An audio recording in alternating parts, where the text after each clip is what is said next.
പ്രിയമുള്ളവരെ, ഞാൻ K T പ്രശാന്താണ്, Purathur ഗ്രാമപഞ്ചായത്തിൻ്റെ ആരോഗ്യ വിദ്യാഭ്യാസ സ്റ്റാൻഡിംഗ് കമ്മിറ്റി ചെയർമാൻ.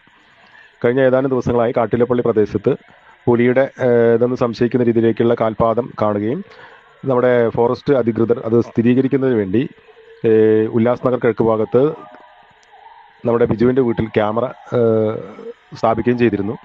ആ സ്ഥാപിച്ച ക്യാമറയിൽ ഇന്ന് പുലിയുടെ ദൃശ്യം പതിഞ്ഞിട്ട് ഉണ്ട് എന്നുള്ളതാണ് ഫോറസ്റ്റ് അധികൃതർ അറിയിക്കുന്ന വിവരം. നാളെ അതിനെ പിടിക്കുന്നതിന് വേണ്ടിയുള്ള നടപടിക്രമങ്ങൾ ഫോറസ്റ്റ് ഡിപ്പാർട്ട്മെൻറ്റ് ആരംഭിച്ചിട്ടുണ്ട്.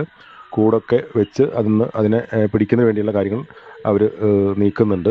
പൊതുജനങ്ങൾ ശ്രദ്ധിക്കേണ്ടത് രാത്രികാലങ്ങളിൽ പുറത്തിറങ്ങി നടക്കുന്നത് പരമാവധി ഒഴിവാക്കണം. ആവശ്യഘട്ടങ്ങളിൽ ഇറങ്ങേണ്ടി വരുമ്പോൾ നല്ല ശക്തിയേറിയ വെളിച്ചം ഉള്ള ടോർച്ച് കയ്യിൽ കരുതണം. പിന്നെ കുട്ടികൾ ഒരു കാരണവശാലും രാത്രികാലങ്ങളിൽ പുറത്തിറക്കരുത്. അനാവശ്യമായി ഇരുട്ടുള്ള സ്ഥലങ്ങളിലേക്ക് പോകരുത്. പരമാവധി ജാഗ്രത പാലിക്കുക. പേടിക്കേണ്ടതില്ല.